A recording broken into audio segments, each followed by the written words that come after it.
Oh, quão cego andei e Então vamos abrir nossas Bíblias aí na carta de Tiago, capítulo 2. A carta de Tiago, capítulo 2. Domingo passado nós vimos a carta de Tiago, capítulo 1. Tá?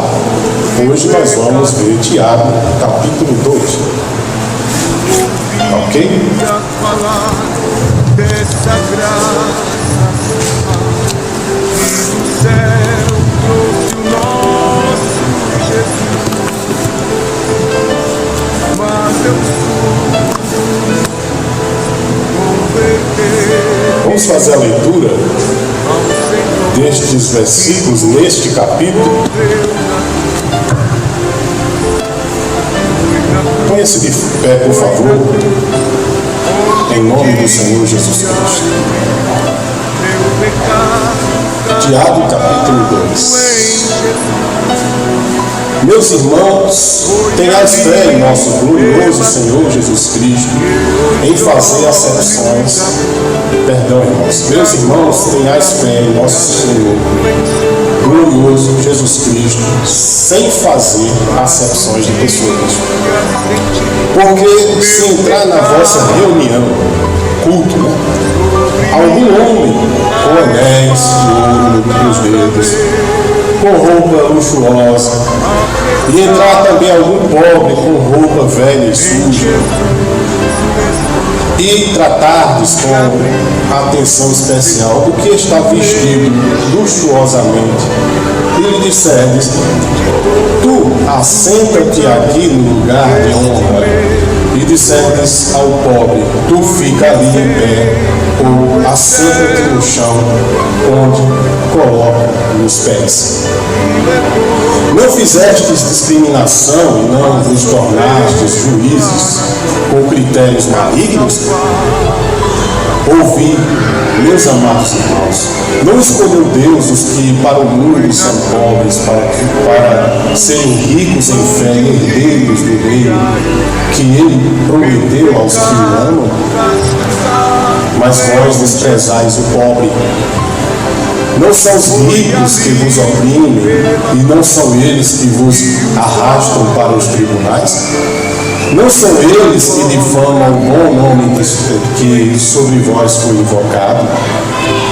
Se de fato observais a lei real de acordo com a Escritura, amorais o teu próximo como a ti mesmo, fazeis bem. Se, no entanto, fazeis acepção de pessoas, cometeis pecado, sendo condenados pela lei como transgressores. Pois quem obedece toda a lei, mas tropeça em um só ponto, torna-se culpado de todos. Pois aquele que disse não adulterarás, também ordenou, não matarás. Ora, se não adulteras, porém matas, torna-te transgressor da lei. Falai e procedei como alguém que há de ser julgado pela lei da liberdade. Porque o juízo será sem misericórdia para com aquele que não usou de misericórdia. A misericórdia triunfa sobre o juízo. Meus irmãos, de que adianta quando alguém disser que tem fé, mas não tiver obras? Acaso tal fé pode salvar? Se um irmão ou irmã estiverem necessitados de roupa e necessitados do alimento de cada dia, e qualquer um de vós lhes disser: ide em paz, aquecei-vos e alimentai-vos bastante, sem contudo lhes dar o necessário para o corpo, de que adianta isso? Assim também a fé, se não tiver obras, está morta em si mesma. Mas alguém dirá: tu tens fé e eu tenho obras. Mostra-me tua fé sem obras e te mostrarei a minha fé pelas minhas obras. Crês tu que existe um só Deus? Fazes bem. Até os demônios creem e tremem. Queres, pois, ter certeza, ó homem insensato, de que a fé sem as obras é inútil? O nosso antepassado Abraão não foi justificado por obras quando ofereceu seu filho Isaque sobre o altar. Vês como a fé e as obras atuavam juntas, e a fé foi aperfeiçoada pelas obras. Cumprindo-se desta forma a escritura que diz: Abraão creu em Deus e isso lhe foi creditado como justiça, e ele foi chamado amigo de Deus. Veja que uma pessoa é justificada por obras e não apenas pela fé.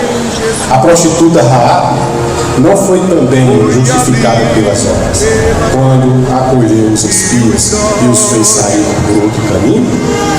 Assim como o corpo sem espírito está morto, também a fé sem obras está morta. Pode sentar no seu lugar. Esse texto parece ser complicado no questão salvação, no questão do campo da doutrina da soteriologia, quando ele coloca que a obra, certo? Ao que parece, se a pessoa não fizer uma leitura bem analítica do texto, parece que as obras é que justificam o homem somente.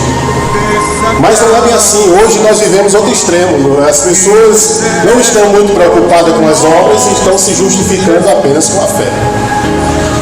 Tiago está dizendo, notavelmente, nessa parte segunda, do 14 ao 26, ele está dizendo o seguinte, que a fé e as obras andam juntas. E não tem como a pessoa se justificar sem as duas. Não tem como a pessoa se justificar com Deus se não tiver fé e obras juntas. Não tem como uma pessoa dizer eu sou justificado por Deus só com fé. Como também não tem como a pessoa se justificar diante de Deus apenas com as obras. Não tem como os evangélicos se justificarem diante de Deus apenas dizendo eu sou salvo e justificado pela fé. Como também não tem como os espíritas serem salvos apenas dizendo que são salvos pelas obras. Não tem. O verdadeiro cristão, discípulo de Jesus, ele tem que ter as duas coisas, meu irmão. As duas, a fé e as obras. Abraão é o exemplo disso. Abraão não apenas creu em Deus. Quando Deus colocou a fé de Abraão em prova, o que foi que ele fez? A prova era que ele desse o seu filho Isaque como sacrifício, certo? E Abraão ficou apenas com a fé. Não, Deus, eu creio se eu apenas mentalizar, acreditar que o meu filho morrendo ali como sacrifício, eu tenho a justificação pela fé. Não. Abraão agiu, Abraão creu, obedeceu a Deus e levou seu filho, crendo que Deus poderia fazer uma grande coisa. É claro que Isaque não era o objeto de sacrifício sacrificial e de expiação, lógico que não. Era o cordeiro que Deus providenciou no lugar de Isaque. Logicamente, está escrito, não é verdade? Não era Isaque, apenas Deus quis saber, sondar o coração de Abraão. Como diz o Salmo 139, Senhor, eu sei que tu me sondas e me conheces. Eu sei que o Senhor conheces o meu levantar e o meu assentar. Tudo o Senhor conhece. Não é verdade, irmãos? Na primeira parte do texto, é notável como se trabalha a questão do preconceito. Uma igreja que existe há mais de 2000 anos, já existia preconceito. Então o preconceito não vem de hoje, né? O preconceito é antigo, é um tema antigo, não é atual. As pessoas podem hoje estar ovacionando, destacando, colocando de forma exclamativa, gritando em todas as ruas, em todas as esquinas, preconceito, preconceito, preconceito. Me desculpe, o preconceito não vem de hoje, já é antigo. E Deus já vem tratando o preconceito há muito tempo. Está aí na sua frente, do verso 1 ao verso 3. Deus tratando a questão do preconceito. Esta carta, como eu falei no domingo passado, Tiago, não é o Tiago que foi decapitado lá em Atos dos Apóstolos, porque existiam dois Tiagos. Existia um Tiago mais velho, certo? Que foi apóstolo, foi discípulo de Jesus, e este foi decapitado. Ele foi todo cortado, né? Morto, cortaram todos os pedaços dele, e os romanos eram um pouquinho cruéis. Eles colocavam para exibição, como forma de intimidação da população, os pedaços daqueles que provavelmente eram rebeldes quanto às suas ordens. E para eles era uma ameaça o cristianismo, porque crescia muito. Quanto mais se perseguia, mais crescia. Então eles tiveram a enfática ideia irônica de matar os cristãos. Que coisa, né? Que projeto, hein? Matar cristão. Foi pior. Quanto mais se matava, mais esse povo crescia. Quanto mais jogavam eles nas arenas dos leões famintos, mais esse povo crescia, porque parece praga. Parece, mas não é. Parece praga. Joga nos leões enquanto estão sendo show, espetáculo para as pessoas daquela arena. Ali. Aqueles que estão, que é ali onde tem aquele grande monumento de Roma, né? Aquela arena, era ali feito esses espetáculos para todo mundo ver. Os cristãos jogados ali para os leões famintos, aquelas pessoas que estavam assistindo, aqueles inocentes, crianças, velhos, senhoras, famílias sendo destruídas por leões famintos, aquelas pessoas eram evangelizadas. Ou seja, o fel se transformava em mel. Você está entendendo? O amargo era doce. Obrigado. O amargo era doce. O que parecia ser uma maldição, cada vez mais era uma bênção. Maldição para aqueles que perseguiam. Bênção para o reino de Deus, que só avançava, e até hoje estamos aqui para contar a história. Ok? Então esse Tiago é o irmão de Jesus, filho de Maria e de José, originalmente. Certo? É uma das cartas primeiras que foram escritas no Novo Testamento. Esse Tiago é irmão de Jesus, filho mesmo de Maria e de José, irmãozinho de Jesus, jovenzinho, que acompanhava Jesus nas suas triagens, nos seus trabalhos evangelísticos, certo? Nos seus trabalhos ministeriais. Tiago, que mesmo naquele momento, observando o povo, dizia: mas este não é o filho do carpinteiro. Ele decidiu acreditar que o irmão dele era o Messias. Ele decidiu, né? E acreditou nisso, e tornou-se um seguidor do seu próprio irmão, coisa que não é muito natural nos dias de hoje, as pessoas se tornarem seguidoras de um irmão, né? Um próprio irmão, criado junto. Mas naquele tempo aconteceu esse fato inusitado. Portanto, irmãos, a primeira coisa que nós vamos ver nessa noite é o tema, claro, né? A fé sem obras é morta e o preconceito com os pobres é indignação para Deus. A fé sem obras é morta e o preconceito com o pobre é indignação contra Deus. Esse é o tema da nossa mensagem hoje. Primeira coisa, a fé verdadeira em Jesus Cristo não admite preconceito com as pessoas. A fé genuína, verdadeira em Jesus Cristo, não é no outro Deus, é em Jesus, na pessoa de Cristo, não admite que nós tenhamos preconceitos com as pessoas. Por mais que bata o sentimento diabólico, por mais que bata a vontade de ser uma pessoa que se acha uma raça superior, ou de condições superiores, a fé em Jesus não admite que nós sejamos preconceituosos. Não tem essa admissão.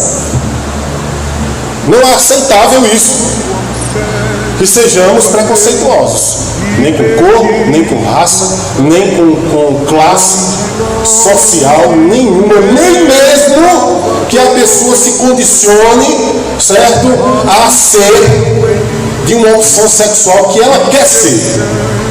Não cabe a nós querermos dar uma de Deus, tomar o lugar de Deus, o tribunal de Deus, e dizer: eu crio um inferno para você, porque você é assim, então você tem um inferno para você. Eu criei um inferno para você. Não. Cada um prestará conta diante de Deus, certo? Das suas opções. E o inferno não existe só para uma classe de pessoas, porque suscita em algumas pessoas o ódio. Se a pessoa morrer sobre o pecado, é que ela vai para o inferno. Sobre o pecado, se morrer, pode ser que em um dado momento da vida dela se arrependa. Então a fé em Jesus Cristo não admite o preconceito, meu irmão. Não admite a gente fazer separação de pessoas. Não admite a gente achar que a nossa cor é melhor, que o nosso dinheiro é mais azul. Não admite. É isso que Tiago está dizendo quando eu disse domingo. Tiago continua o mesmo tema, falando do pobre, dando ênfase no sofrimento da sua igreja sofrendo porque os ricos iam fazer desfiles com suas vestes luxuosas, com seus anéis luxuosos. Houve uma época da igreja, eu esqueço o nome do cidadão aqui, que existia, como é natural existir tanto pobres como ricos na igreja, isso é natural.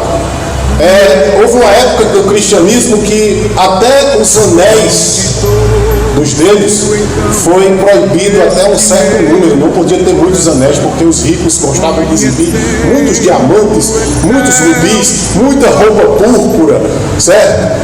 Muita seda, muita coisa. Então foi proibido na igreja um certo tempo, para não os pobres não se sentirem inibidos e não ir para a igreja. Foi proibido até algumas coisas, algumas ornamentações luxuosas na igreja. Porque a fé verdadeira em Jesus Cristo não admite que tenhamos preconceito com as pessoas. Não admite. Não admite. Não admite que nós façamos das pessoas nossos alvos e a gente fica medindo as pessoas. A minha terra chama isso, medindo. Eu vou ficar medindo fulano. Medindo pelo tamanho, medindo pela aparência, medindo pelo que ele tem, medindo pelo que ele não tem, medindo pelo que ele veste, medindo pela cor dele. A fé em Jesus Cristo não admite esse tipo de coisa. Então nós que estamos aqui, nós temos uma questão ímpar para todos nós. Não se combina com outra coisa, é uma coisa ímpar. Nós temos que extirpar na nossa cabeça qualquer tipo de preconceito. Eu não estou dizendo que você tem. Eu estou falando apenas o que a palavra de Deus está nos dizendo. E se você tiver, faça essa limpeza hoje, essa higiene. Porque você não precisa disso, amém?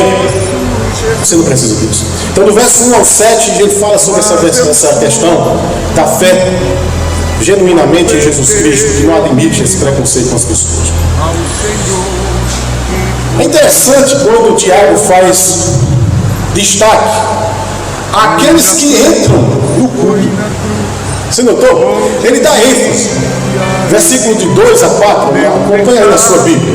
Versículo de 2 a 4.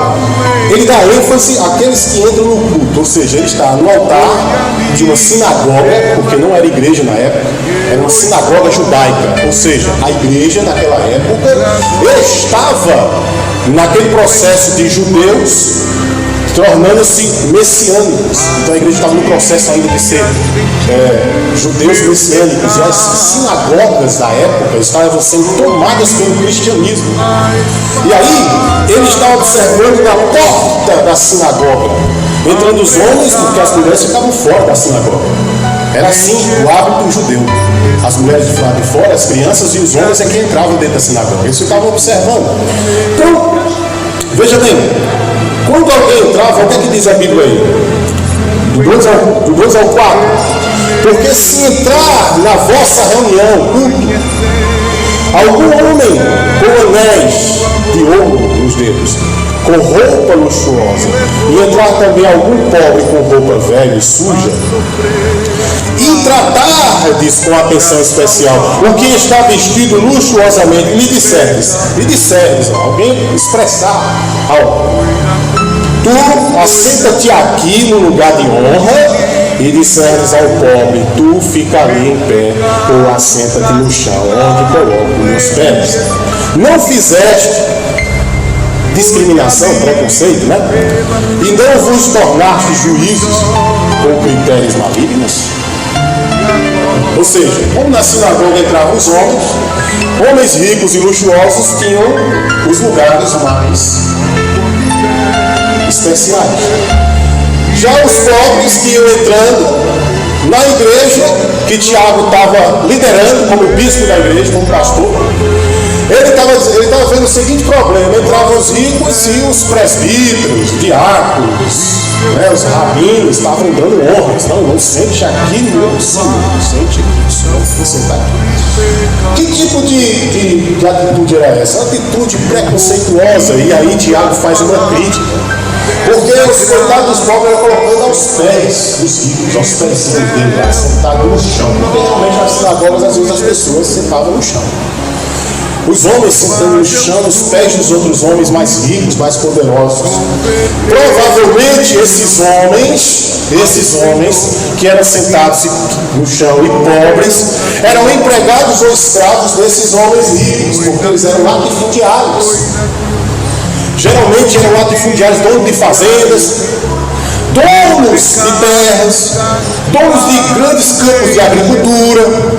E aí os coitadinhos iam sentando nos pés dele. E aí Tiago, agindo pela lei espiritual, agindo pela lei de Deus, que não faz acepção de pessoa, que não tem preconceito, diz: olha, peraí, vamos arrumar esse negócio. Lá fora ele é seu escravo, lá fora é seu empregado, lá fora você pode ser maior do que ele, mas dentro da igreja, dentro do corpo de Cristo, todos nós somos membros ligados uns dos outros. É isso que o Tiago está querendo dizer. Ninguém é maior do que ninguém. Na verdade, Jesus disse que o maior tem que ser o menor. Jesus disse: você quer ser o maior? Sirva a todos. Quer ter destaque no reino de Deus? Quer ter unção do Espírito Santo? Quer ter poder do Espírito Santo? Quer se destacar no reino de Deus? Não grave um CD gospel. Não faça um DVD gospel. Seja o menor. Sirva a todos, porque o céu vai estar te aplaudindo. Jesus disse: quer ser o maior? Seja o menor, sirva a todos. Então, é interessante essa ênfase que Tiago dá. Não se disperse não, meu irmão, preste atenção aqui. Preste atenção aqui no nome de Jesus. Essa ênfase que ele dá é muito importante mesmo. Pode ser que no nosso contexto aqui, talvez, possivelmente, nós não tenhamos essa problemática. Mas lembremos que o problema da gente não só se inclui aqui não, é no geral. A palavra de Deus não é só para aqui, é para todos. Outra coisa que a gente pode ver é que Tiago viu que nós devemos prestar atenção no que Deus escolheu. De cara, Deus escolheu a quem? De cara, Deus escolheu a quem nessa comunidade, nessa sinagoga? De cara, Deus escolheu a quem? Tá difícil, irmão? Tá difícil? Não, Deus escolheu os pobres, porque Jesus disse: bem-aventurados são os pobres, porque deles é o reino dos céus. Automaticamente. Vamos ler? Versículo de 5 a 7, acompanha na sua Bíblia. Versículo de 5 a 7. Preste bem atenção na palavra.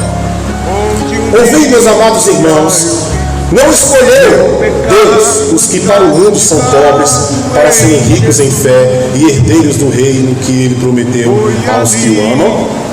Mas vós desprezais o pobre.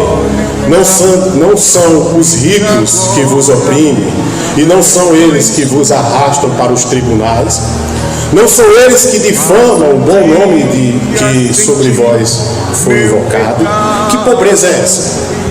Nós temos que ter cuidado, porque hoje tem uma teologia social que se refere e pega como base a Bíblia, que é tratado pelo ex-padre Leonardo Boff, que ele pega a teologia, ele formou uma teologia dos oprimidos, dos pobres e oprimidos. Ele pegou essa teologia, sistematizou, formatou essa teologia, e ele disse o seguinte, que os pobres, independente de ter fé em Jesus e ter tomado uma decisão para a salvação, ele está salvo. Não é bem assim.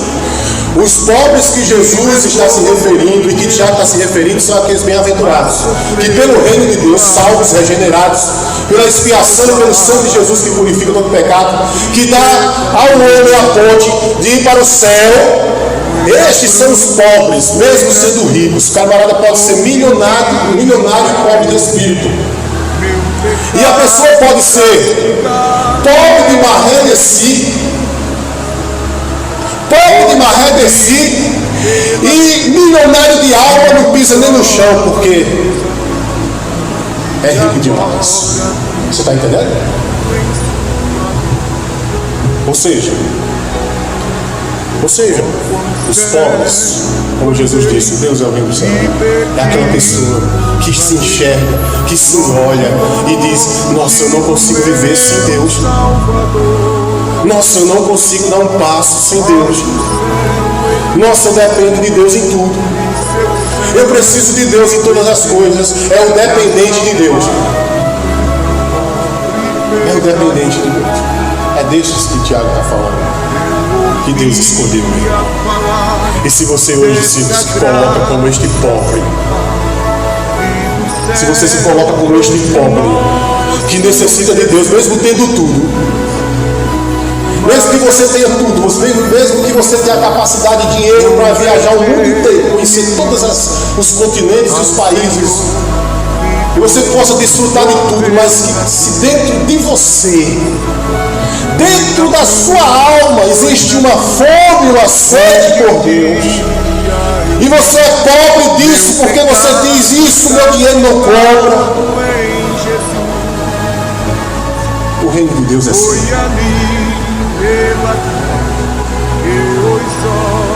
Você é escolhido de Deus. E se você é pobre e não tem nada, mas dentro de você tem fome e sede de Deus, e que você precisa de Deus todos os dias, quero só lhe lembrar uma coisa: o reino de Deus também é assim. A alma não tem como, irmão. A alma não tem como. A pele tem, a alma não. A alma não tem riqueza, é tudo igual. Umas podem ser regeneradas e outras não. Essa é a diferença. Umas salvas, outras não. Só isso. Só isso. A questão 2, o ponto 3 aqui que eu quero concluir, do versículo 8 ao 10, acompanha a sua Bíblia. Tiago também trata a questão seguinte: quando eu e você não despreza o próximo, cumpre a verdadeira lei de Deus. Preste bem atenção nisso. Quando eu e você não desprezamos o próximo, que é o pobre, na questão do texto de Tiago, cumprimos toda a verdade de Deus, esta lei de Deus, que está exposta aqui de 8 a 10. Leia para você ver uma coisa. Preste atenção aí. Se de fato observais a lei real de acordo com a Escritura, citação, né? Ele está fazendo aqui uma citação de Jesus Cristo: amarás o teu próximo como a ti mesmo, fazeis bem. Se no entanto fazeis acepção de pessoas, cometeis pecado, sendo condenados pela lei como transgressores. Pois quem obedece toda a lei, mas tropeça em um só ponto, torna-se culpado de todos. Ou seja, se por acaso o ser humano não atenta para essa lei de Jesus Cristo de amar ao próximo como a ti mesmo, despreza o próximo, ele está sendo réu da lei, condenado, transgressor da lei de Deus, da palavra de Deus. Ele é transgressor, ele é um acusado diante de Deus, um condenado, andando em condenação, porque ele está desprezando o seu próximo. É interessante, Deus não admite preconceito com os seres humanos. Deus não admite. E de fato aqui ele coloca para nós que se o homem não ama o seu próximo, ele não é digno do reino de Deus. Se o homem não dá atenção ao seu próximo, despreza, se passa de longe, se não faz questão, se não se preocupa, ele simplesmente não é herdeiro do reino de Deus. Isso não é bom para nós. Agora nós vamos entrar na questão 2, que diz assim: aquele que disse não cometerás adultério, você notou lá no verso 11 ao verso 13, ele vai tratar sobre essa questão da lei de Deus, a lei moral de Deus.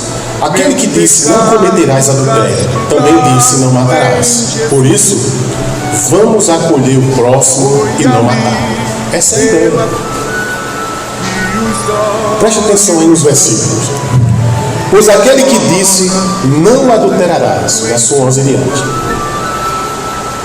também ordenou não matarás.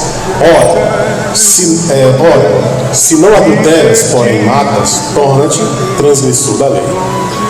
Falai e procedei como alguém que há de ser julgado pela lei da liberdade, que é a graça. Porque o juízo será sem misericórdia para com aquele que não usou de misericórdia. A misericórdia triunfa sobre o juízo. A misericórdia de Deus está acima do seu tribunal, do seu juízo. É isso que ele está dizendo. E a lei da liberdade é a lei da graça, que é mais rígida do que a lei moral de Deus. Mais rígida, porque uma vez que eu tenho entendimento que a graça de Deus me salvou, e que essa graça não é só para mim, ela é estendível para todas as pessoas que eu alcançar, eu puder alcançar. E eu não estou estendendo essa graça para as pessoas.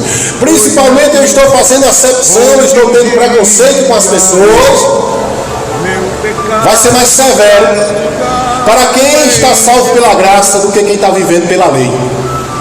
É severo porque a pessoa tem um entendimento do amor de Deus, e nisto ela não faz o que Deus quer, que é amar o próximo. Ela se nega, ela mata as pessoas. Ela mata as pessoas, porque quando ela não leva o evangelho para as pessoas, ela está matando as pessoas.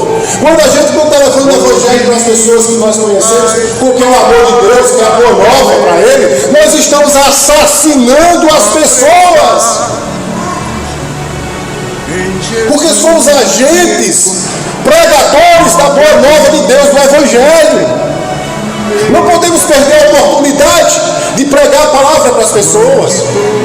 Não podemos ser assassinos como Caim, que matou seu irmão Abel.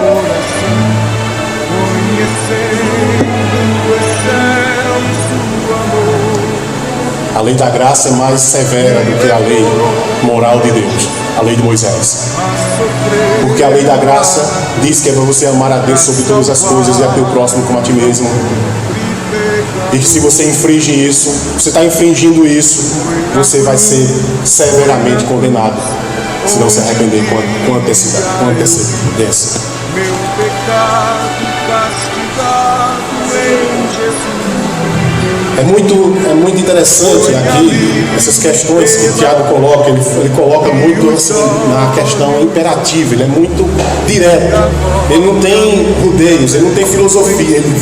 Ele fala uma coisa e já dá uma ilustração. Ele fala, ó, Deus diz assim e essa é a situação. Ele não tem rodeios. Ele não fica com encantamento. Você pode observar. Então, ele diz logo no verso 11: se não amar o próximo. Se não amar o próximo, é transgressor da lei de Deus. Passa a ser, a pessoa pode passar nessa situação, sem o amor, sem agir em amor, de justificado para uma situação de condenado, porque está se negando a amar. Porque como foi que Jesus se entregou por nós?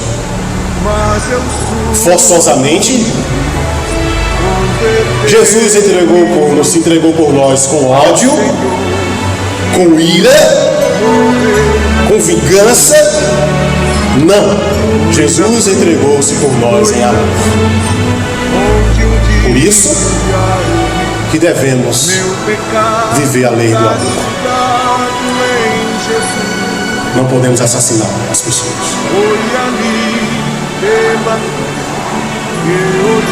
Ele também quer nos dizer: falar sem agir sobre o amor ao próximo, a pessoa é julgada. No verso 12 e verso 13, olha, falai e procedei como alguém que há de ser julgado pela lei da liberdade, porque o juiz será sem misericórdia para com aquele que usou misericórdia. A misericórdia triunfa sobre o juízo. A pessoa que apenas fala e não age. Mais à frente ele vai dizer no verso 14 sobre isso. A pessoa só fala: não, meu irmão, eu lhe amo em Cristo Jesus, amém. Mas o irmão está completamente cheio de problemas e eu não faço nada. Isso não é amor.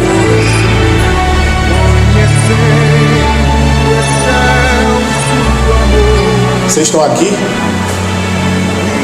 Amém? Vocês entenderam? A palavra de Deus confronta mesmo, é assim mesmo. Ou seja, apenas falar e não agir não tem amor de Deus.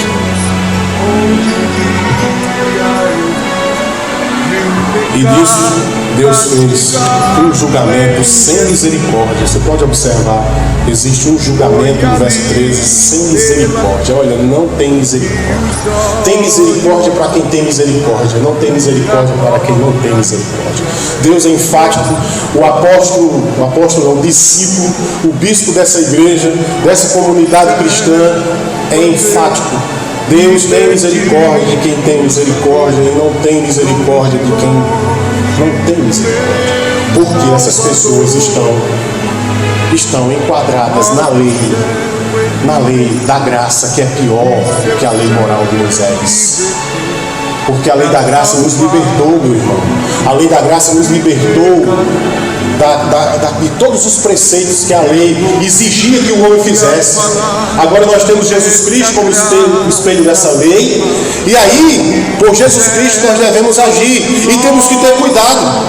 Porque se não agirmos como Jesus, nós teremos severa condenação de Deus quanto à sua falta de misericórdia. Nós temos que ter cuidado quanto a isso. E para terminar, ponto 3. Agora nós vamos partir para o verso 14 em diante, fé e obras.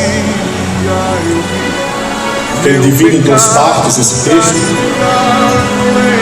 E claro que fé e obras tem tudo a ver com pobre e rico.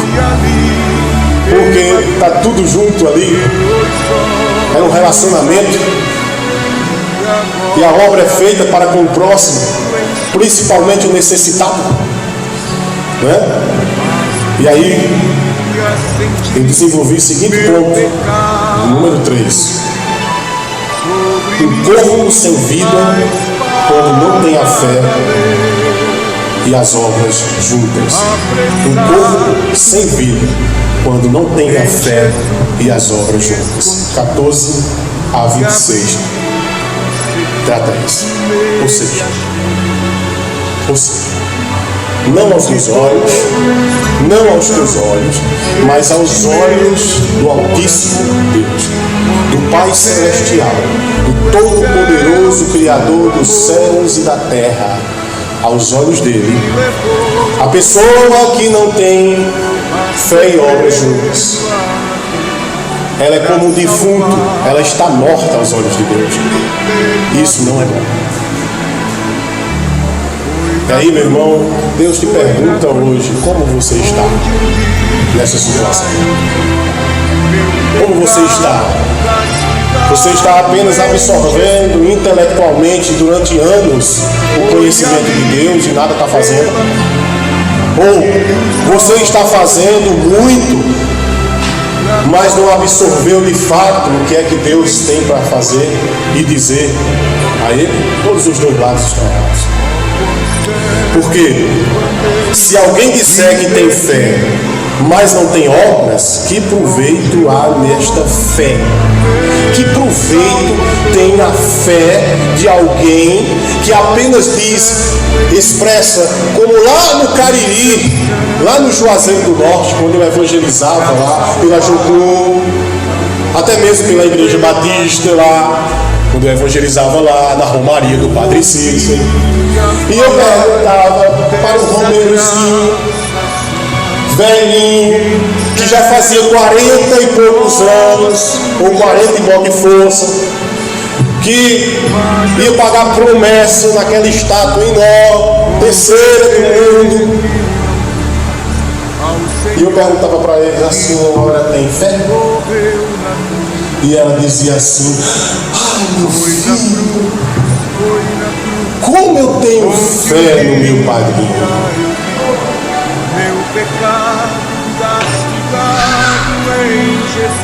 Aí eu fazia a segunda pergunta para ela, mas a senhora tem fé em Jesus Cristo? Como eu tenho fé em Jesus Cristo, meu filho? Eu não duvido não, do jeito dela lá, erradamente. Aí eu fazia a terceirinha pergunta dentro do segundo passo, o segundo tópico que eu falei, da segunda pergunta. Mas o que é que a senhora tem feito para Jesus Cristo e não para o padrinho?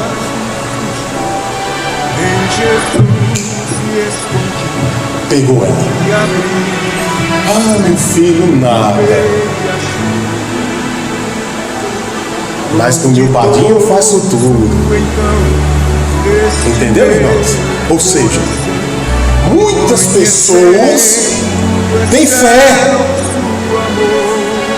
Tem fé, mas não tem as obras. Porque o que Tiago está dizendo aqui é o seguinte, olha, que eu desenvolvi aqui resumidamente, se alguém disser que tem fé, mas não tem obras, que proveito há? Não tem. Não tem proveito, meu irmão. Não tem. Ela pode expressar, eu tenho fé, eu tenho, eu creio, eu acredito. Eu coloco todas as minhas forças emocionais, sentimentais, eu coloco tudo. Mas se ela não faz nada, ela não tem fé. Porque a fé sem obras é morta. Ou seja, aquele Romeirinho, ele tinha fé, mas estava morto, porque não tinha obras para apresentar Jesus. Você lembra da parábola dos talentos? Quem lembra aqui da parábola dos talentos, meus irmãos? Você lembra disso? É interessante, né? Amém? Deus distribuiu talento para cada um, resumidamente. A um ele deu talento, a outro deu talento. Ali é obra de fé, meu irmão. Teve um que pegou com fé e multiplicou seu talento. Olha, peraí, eu vou pegar esse talento aqui, sabe? Eu vou multiplicar, eu vou fazer um projeto com esse meu talento e vou transformar ele para ver se eu consigo pegar esse presente que Deus me deu, esse talento, e ele se desenvolva para que eu tenha mais talentos e aperfeiçoe este talento que Deus me deu. Aí o outro fez também a mesma coisa. Não, peraí, vou pegar esse negócio aqui e vou investir, né? E vai multiplicar, e esse talento, quando o meu Senhor voltar, o Senhor ali é Jesus, é a vinda dele. Quando ele voltar, eu darei para ele com juros e correções, mostrarei para ele o que foi que eu fiz com o meu talento que ele me deu, com o presente que ele me deu. Já o outro ficou com medo, se acovardou, não quis saber, temeroso, temendo o juiz, temendo o tribunal de Deus, o que foi que ele fez? Enterrou, matou, assassinou o talento que Deus lhe deu. Aí, meu irmão, fé sem obras é morta. Se você pega a sua fé e transforma ela e multiplica ela, quando o Senhor vier e pedir para as suas mãos o que foi que tu fizeste, porque eu tive fome e tu me deste de comer. Mateus 24. Eu tive sede e tu me deste de beber. Eu estava na prisão e tu me visitaste.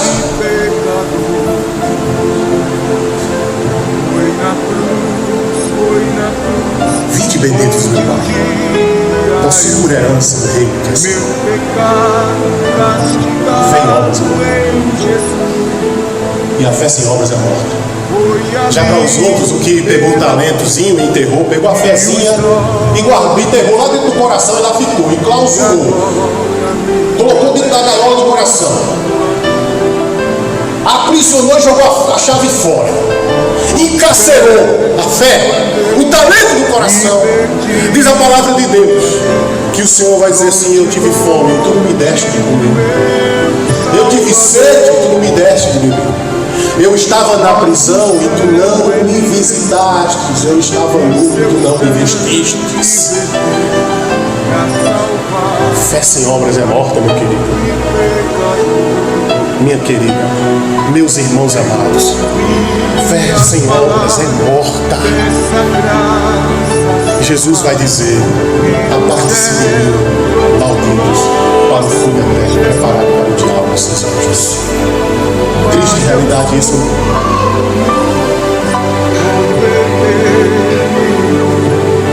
Deus vai pedir simbolicamente, é claro, biblicamente, vai mandar você abrir suas mãos e mostrar o que é que você tem feito.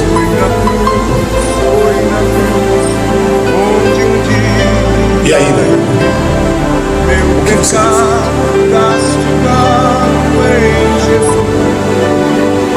As obras da fé é de um irmão para um irmão. E nesse contexto aqui de Tiago, se o irmão tem necessidade, devemos o quê? Ajudá-lo. Você conhece um irmão que tem necessidade, meu irmão? Não olhe para ele, não. Ele não sentir vergonha. A Bíblia está dizendo aí para nós, nesse contexto, que nós devemos ajudar o irmão. E nós devemos, de irmão para irmão, sentir e carregar o peso dele. Mas hoje em dia a gente vê uma coisa que ficou amarrado na igreja, nas pessoas. Quando a pessoa vê o irmão passando por tribulação, se distancia como se ele fosse uma contaminação, como se aquele problema que ele passa é um problema ruim de se encarar. E não, isso pega, isso é doença, isso pode ser uma epidemia de problemas para mim. E isso é o contrário da Bíblia, porque a Bíblia fala para nós. A Bíblia fala para nós todos, inclusive a mim, a Bíblia fala, por quê? A Bíblia fala que chorai com os que choram. Tira um tempo para chorar com aquela pessoa que está passando problema, meu querido. Chorar é bíblico. Mas pregar o Senhor é uma coisa que você tem que estar direto como coringa, fazendo sorriso com gatos, porque você é crente, você não pode sentir tristeza. Mentira. Chorai com os que choram e regozijai com os que se regozijam. Ou seja, se você está bem, você chora com o que chora e se alegra com o que está fazendo festa. E no dia que aquele que está fazendo festa estiver triste chorando, você vai chorar com ele. E aquele que está triste chorando hoje e amanhã estiver pleno de alegria e festejando, você vai fazer a mesma coisa, né? Vai festejar plenamente com ele. Porque a fé sem obras é morta.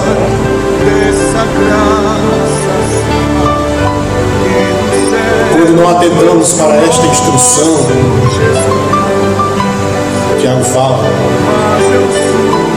a fé é morta.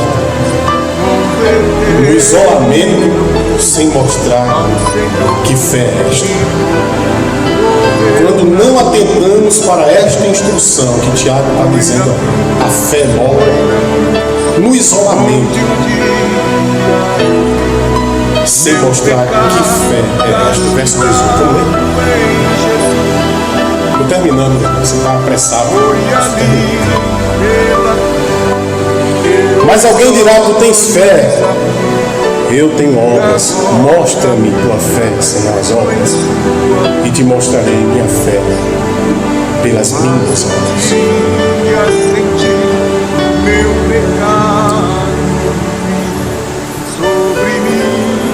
Se a gente não der atenção à palavra de Deus que nos ministra hoje ao coração, que nos confronta, que nos ensina, que nos mostra, nós ficamos no isolamento, meu querido, num isolamento terrível. Morremos isolados de todos. Morremos isolados. Cremos que há um só Deus, disse Tiago. Quem é que não crê que aqui dentro que não há só um Deus? Pode ser que alguém se atreva a dizer: existem muitos deuses. Mas eu quero dizer para você que a grande maioria aqui acredita sim, que há um só Deus. Não é? No verso 19 ele diz: creis que há um só Deus? Creis? Então, lembremos que até os demônios sabem disso. Até os demônios sabem, meu irmão, que existe só um Deus. Até os demônios creem nisso. Até os demônios têm pavor disso, nesse Deus. Tem medo desse Deus, estremece, ele fica estremecido, ele fica apavorado porque ele sabe que existe um só único Deus. Mas ele está fazendo a pergunta: você crê que existe um só Deus mesmo? Então mostra a tua fé pelas obras. Mostra a tua fé pelas obras desse Deus. Daí ele fecha a questão do capítulo dizendo assim: quero desenvolver aqui, quero uma prova que a fé, as obras, é morta. No verso 20 ao 26 ele fecha essa questão dizendo que a pessoa que quer uma prova que a fé e as obras é morta. Como foi justificado Abraão? Como Abraão foi justificado? Ele explica: Abraão não foi justificado apenas pela crença, Abraão foi justificado pelas obras. Aí ele, interessante, Tiago, dentro dessa sua moral, dentro dessa sua santidade, dentro da sua capacidade de ser íntegro, de um homem justo, ele coloca uma pessoa nessa pregação dele, nesse ensino dele, nessa carta dele para essa igreja, que é assustador, entre aspas, ok? Sem preconceito. Raabe, uma prostituta. Ele coloca Abraão, um homem correto, um homem que era justo, um homem de fé, casado, um homem que tinha família, um homem que não era adúltero, um homem que não traía sua esposa. Daqui a pouco ele vai e parte para outro extremo. E vocês não lembram de Raabe, a meretriz, a prostituta? Como foi que Deus justificou ela? Como foi que Deus fez com ela? Ela ficou só crendo. Historicamente prova-se que ela era dona de um prostíbulo. A Raabe era dona de um prostíbulo, historicamente falando. Sabe o que foi que ela fez? Para provar que ela tinha fé em Deus, ela acolheu os espias, protegeu os espias de Deus que estavam sondando aquele lugar. Espias militares que estavam sondando aquele lugar. E o que é que Tiago diz aí? Que ela foi justificada pela obra, porque ela já tinha fé em Deus. Quer ser justificado, meu irmão? Não só é pela fé, é com obras também. É com obras. Portanto, como um corpo sem vida, um cadáver, a fé sem obras é inexistente, é morta completamente. Verso 26. Assim como o corpo sem espírito está morto, também a fé sem obras está morta. Vamos ficar de pé nesse momento.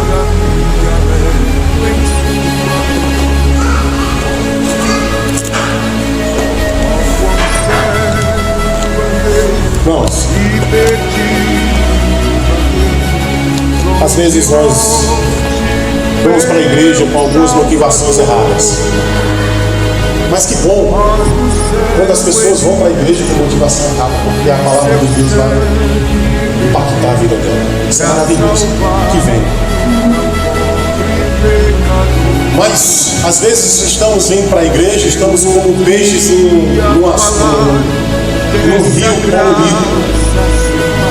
num rio poluído. Só dá uma respiração porque já está morrendo, sufocado. Não sei se você chegou aqui sufocado, meu querido, mas eu quero dizer para você que agora, a partir de hoje, você tem que ter fé e obras e fé. Você não pode apenas andar com a fé mental. Você não pode dizer só acredita em Deus. Você não pode estar com aquela propaganda na sua testa. Eu acredito em Deus. Não. Acreditar para Deus não é o bastante. Você tem que fazer, provar que esse acreditar é interessante. É com as suas obras. Você está entendendo? Então, você talvez veio para a igreja para sentir uma emoção, um arrepio. Pastor, nunca mais eu me arrepiei. Quando é racional. Tem pessoas que sentem emoção, escutando Roberto Carlos. Porque são tantas emoções. Aqui o culto é racional, a palavra de Deus foi pregada, foi ensinada a você, preencheu o teu coração. A gente pode sentir arrepio até no filme, chorar. Eu mesmo sou muito emotivo, estou assistindo um filme, aí quando tem aquele acontecimento, aí eu começo a esconder minha cara. Eu não posso ver esses problemas que tem, como é que diz, um pobre, né, sendo ajudado. Não posso ver. Me dá uma vontade de ser bilionário e ajudar. Eu fico emotivo demais. Porém, nós não podemos ir para a igreja apenas para sentir sensações. A gente tem que vir para a igreja consciente que Deus vai falar com a gente, independente se a gente sentir. Se você sentir uma sensação, é porque você estava extremamente sensível a estas sensações. Isso é natural. Você está entendendo? Porque o poder de Deus não se limita a sensações. Sensações do camarada até usando droga sente. Tá? O culto é racional. O que Deus falou hoje, você compreendeu inteligentemente? Que maravilha. Você saiu daqui hoje cheio do pasto verdejante da palavra de Deus. Deus abençoe você. Pode sair tranquilo. Deus preencheu as lacunas, alimentou tua alma. Você não sentiu nada? Eu mesmo quando estou comendo baião de dois, com um bife do olhão, com ovo, eu não sinto muita sensação não. Algumas vezes. Outras sim. Depende do tamanho da fome. Talvez hoje você não chegou com muita fome aqui, mas ainda assim Deus alimentou você. E se você chegou com muita fome, você sentiu alguma sensação gostosa de ter dito, poxa, Deus saciou minha alma. Deus me abençoe. Amém? Então vamos orar, pessoal. E agradecer a Deus que Ele colocou um banquete para nós hoje. Nós desfrutamos esse banquete. Obrigado, Senhor, pelo banquete que o Senhor nos trouxe, que é a sua palavra. Tenho milhares de coisas para dizer além disso, mas o Senhor disse o que queria dizer. Mingau para os que precisavam de mingau e feijoada para quem precisava de feijoada. E Deus abençoe. O Senhor abençoe. Nos ajudou. Tirou alguma coisa que não te agradava, um carrapato profundo. Difícil. O Senhor tirou. E hoje saímos mais uma vez livres, entendendo que nós não podemos ter apenas fé, mas precisamos ter também as obras. E o Senhor nos abençoe. Em nome de Jesus. Que a graça e a paz do nosso Senhor Jesus Cristo, a consolação do Santo Espírito de Deus, resplandeça sobre cada um de nós. Em nome de Jesus. Nós encerramos com um cântico especial. E você fica em espírito de oração, de olhos fechados, ouvindo esse cântico. E que Deus lhe abençoe, meu irmão. Tenha uma semana abençoada em Cristo Jesus. Para salvar tão pobre pecador.